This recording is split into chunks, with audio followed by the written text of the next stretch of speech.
Hi guys, ayan, good morning. Samahan nyo ko na isalansan tong mga plants ko. Ayan, sinasalansan ko kasi siya para malaman ko kung saan ko siya ilalagay. Mga propagations ko to ng leaves and everything. Kasi yung nakaraan nagrepat ako ng ang tawag mo dito? Mga purple delight and super bomb ko na malalaki, and then ito yung mga nalaglag na dahon, and then sapat niya may mga nalaglag na dahon na may suloy. Ayan, so nandito. So samahan nyo akong piliin, and then tingnan natin kung saan natin siya itatanim. Yan, nag-aayos na kasi ako ng propagation ko kasi para dumami ang ating mga succulent. Ayan, kasi kailangan nating parami ng succulent. Hindi naman natatapos ang pagpaparami ng succulent. Yan, pinipili ko lang yung mga healthy leaves. Ayan, yung mga matataba pa. Pero yung mga wrinkled na gaya nito, ayan yung bugbog na leaves, hindi ko na yan sinasama sa ipopropagate. Gaya yan, may sugat yan. Hindi ko na siya isinasama sa ipopropagate kasi low na din naman yung chance niyan. Gaya nito, ayan ito, malambot siya. Bugbog na siya. So, hindi ko na siya isasama sa mga ipopropagate ko na leaves. Ayan. Kailangan kasi healthy yung leaves na ilalagay mo sa propagation mo para mataas yung success rate niya. So, ayan. Kinukuha lang natin yung mga leaves na pwedeng ipropa. Tinatabi natin. Yan. Gaya nito. Ayan, natin yung wrinkled. So, mababa. Low chance na to. So, ayan, nilalagay ko na siya dyan. And then, ito yung mga suloy na nakuha natin dun sa pot niya. Gaya nito, tignan nyo. May propagation dun sa pot na var. So, tignan natin kung magsasucess yan. Diba? Pasensyahan nyo na yung kuko kung hindi na maganda yung cutics. Ang dami ko kasi ginawan. Tagal na kasi yan. Hindi pa ako nakakapagpaayos. Ako lang din kasi yung nag-aayos yan. Yan gaya nito, wala na to. Pwede pa naman to kung matyaga ka. Pwede pa yan. So, sige. Sama na natin yan. Kawawa naman. Yan. So, ito yung mga nakuha ko sa pot na mga suloy nila. May suloy na purple delight. Ayan. And then, ito naman yung leaves. Ayan. Noong nakaraan nanguha din ako sa ghost plant ng mga leaves. So, nandito yan. Yan, iniintay. Ito may tama. Pero, check natin. Baka naman kaya pa yan. Ayan. So, papakita ko sa inyo kung ano yung ginawa ko nung nakaraan. Yan. Meron na naman akong kasama. So, wait lang. So, ito guys, yung inayos ko, ayan. Imbis na 5 pots silang malalaki, naging 4 na lang sila. Kasi pinagsama ko yung dalawang purple delight and dalawang super bomb. Yung isang super bomb na nando doon sa taas, isinama ko na dito. Kasi kulang na din naman siya sa kulang na yung lupa sa pot niya. Masyado ng dikit-dikit yung lupa niya. Kaya minabuti ko na siyang i-repot para ma-revamp siya and para gumanda siya. And then ito, ayan. Binigyan ko na lang ng space para makahinga yung plant. Ayan, kung makikita nyo, bagong pot yung purple delight. Masyado nang yan naglilegi. Kinukulang sila ng sunlight dito. Ang mo kasi kay purple delight, mahilig siya sa sunlight, pero kapag binilad mo siya sa arawan, namumutla siya. Nagiging ganito siya. Ayan ang putla niyan. Kung baga ito, okay pa yung color niya na ganito. Pero yung putla na ganito, hindi na. Nasusobra na siya sa araw. So, ayan. Diyan muna sila. Meron pa naman akong dalawang pot dito ng purple delight. Mga propagation din yan. And then yan. Pinagkakat ko na yung mga stem and pinat ko na ulit sa bagong soil mix and may fertilizer na din yan. More on organic ako kay purple delight. Kasi graft to siya. Mahilig siyang uminom. And ito lang yung hindi ko nirepat, yung malaki kong super bomb. Ayan Medyo tulog pa si Super Bump. Gusto ni Super Bump yung yung rainy season. Gusto niya yung laging umiinom. Ayan. Ayan. Yan yung isa nating Super Bump. So, ayan na lang yung dalawa nating Purple Delight and ito. Yan. Kasi naalala nyo guys, di ba nung nakaraan yung napabayaan ko din. Yung nag-hoard ako ng maraming Purple Delight and then napabayaan ko. So, ayan, umunti talaga yung Purple Delight ko. And as of now, wala pa sa mood ko ang mag-mine ng succulent. So, ayan. Diyan ko muna sila inilagay para maka-recover. And dyan na naman talaga sila. Pinag-iisipan ko kung maglalagay pa ako ng another pot dito sa gitna niya. So, ayan. And then, yung ginawa pala natin kanina, ganito yung gagawin ko sa kanila. Ayan. Ire-repat ko sila sa ganito. Yan. Bumili kasi ako ng ganito. Ang cute ng pot na to. Yan. Maliit lang siya para sa mga propagation.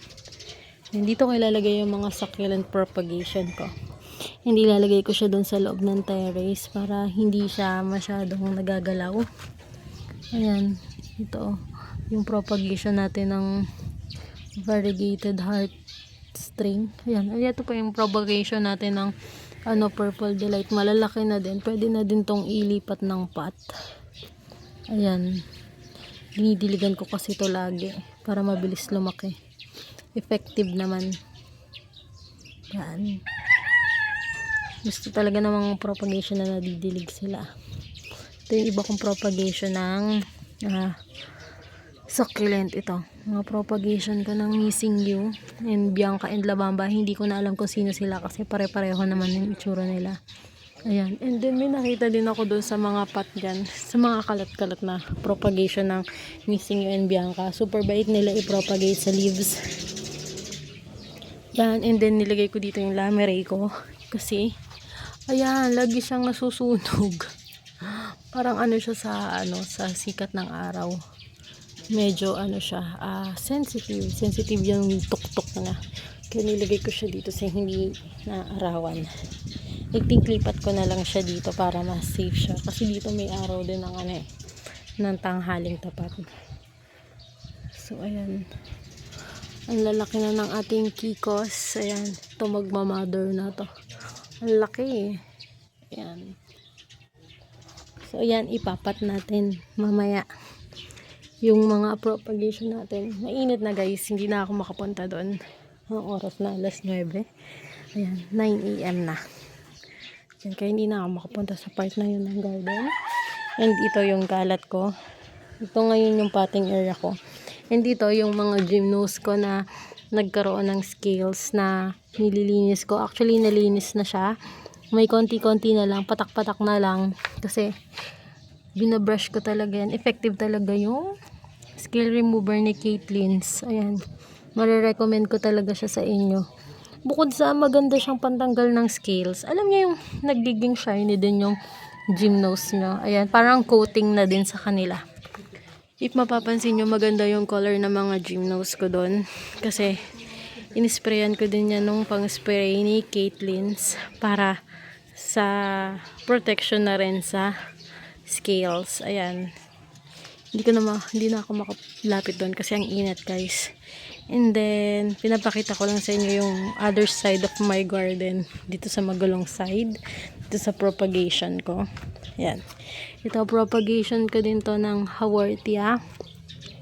Diyan ko hinuhulog yung mga babies. Ayan o, may hulog pa ako ng babies ng Missing You and Ayan. Tapos, dyan meron akong mga what you call this? Pinollinate na seeds. Alika, check natin to. Ito yung kauna-unahang pinollinate ko na seed ng aking gymno. Ayan.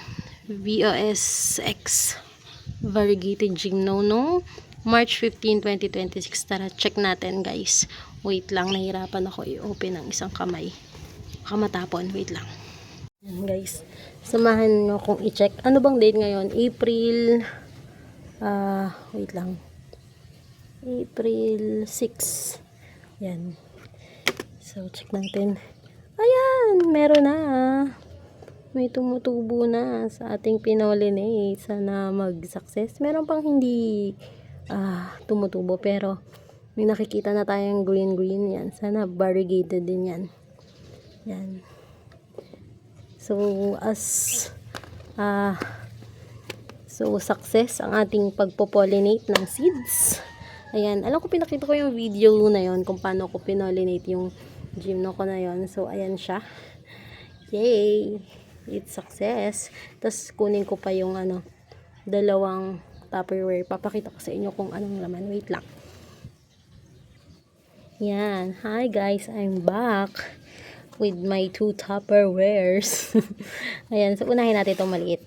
Ito yung mga gymno na maliliit ko pa na kumbaga nahihirapan ako magpaugat. So ang ginagawa ko, kinukulong ko sila sa ganitong Tupperware na may soil mix na more on vermicast and coco peat para ma-retain yung moisture nung sa loob, para ma-retain yung water. Yan, and then tatakluban mo. Yan. And then hintayin mo lang. Ayan. Kung makikita nyo, nag-roots na siya. Yan, may mga roots na siya na maliliit. Ayan. Kung makikita ninyo, wait lang, hanap ako ng pansundot. Ayan. Ayan o, kung makikita nyo, may mga new roots na siya. Ito, ayan o. Ayan. Ganyan yung ginagawa ko pag nahihirapan akong paugatin yung gymno babies ko. Nilalagay ko sila sa ganito, sa sealed na Tupperware. And i-wait ko lang sila na mag-roots. Ayan. Gaya nito, ayan. May roots na siya. Kapit na siya. Pero hinahayaan ko lang siya dyan para lumaki ng kaunti. Ayan. Total, wala na din naman ako sweet. Ayan o, si Daydream. Ayan. Isa for me na mahirap paugatin is si Daydream. Kaya pagka kumukuha ako ng pups ni Daydream, nilalagay ko siya sa ganito. Ito may roots na hindi ko na siya galawin. Yan. Ito pa o. Makikita nyo yung mga new roots. Yung parang mga bulak. Ayan. Effective kasi ito sa pagpaparoots. Basta ilalagay nyo lang siya sa sa lugar na hindi naiinitan. Kasi pagka may direct sunlight to, maglulumot yan. Yan. Kaya inilalagay ko lang siya sa bright shaded area. Kaya dito siya nilalagay sa ilalim ng plantra ko. And then ito naman, nung nakaraan, nanguha na naman ako ng pups na mga gymnos ko. So dito ko siya inilagay. Yan din. Yan, check natin kung na ba sila. Kung nag-roots na ba. Parang hindi pa. Ayan. Parang hindi pa sila nag-roots. Pero papunta na sila doon. Madaming laman to eh. Ayan. Ay, may nakikita na ako nag-roots. Ayun oh. Wait lang, turo ko. Ayun oh. Yan, yan oh. Yan, nag-roots na sila. Ayan, meron na din yun. Yan. Hindi ko na sila babaliktarin. And then kung makikita nyo, may mga ako dito. Mga gymnos ako na malalaki. Ito yung mga ayaw mag-roots sa akin. So nilalagay ko siya dito para mag-roots, and hindi pa din sila nag-roots. Basang-basa yung ko dito. Yung basang-basa yung soil mix ko. Parang nasobrahan ako ng basa sa soil mix na to. So, okay lang yan. Para matagal yung Ayan. Ganyan yung ginagawa ko para mag-roots sila. And then after nyan, close ko na ulit sila. Then hahayaan ko na lang ulit sila dun sa ilalim ng plantra ko. Sa hindi na sisinagan ng araw. Ayan. Para tuloy-tuloy ang kanilang pag-roots. And kapag malaki na sila and marami na silang roots, pwede ko na sila ilipat sa mga seedling pot nila. Ayan guys, dun sila sa ilalim mo. Ako sila nilalagay. Walang direct sunlight dyan. And maliwanag lang dyan. So ayan, may propagation ulit tayo. Ayan, mga purple haze ata to. Ayan.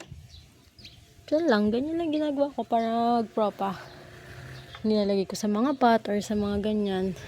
Sa mga area na hindi ko masyado pansinin para hindi ko lagi ginagalaw. Then, mag-propagate ako nito ng pillow plant para paramihin. Gusto ko siya paramihin kasi ang cute-cute niya. Yan, ilalagay ko yan dun sa naaarawan para makita ko siya mag-red. Ito kasi mga green siya eh. Yan. Ito mga seedlings ko din to ng astro.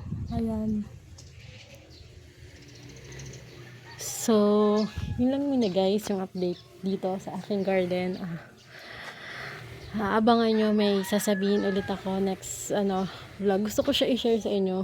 Pero, kailangan kasi may ipakita muna ako sa inyo. So, yun lang muna guys. Thanks for watching. Bye!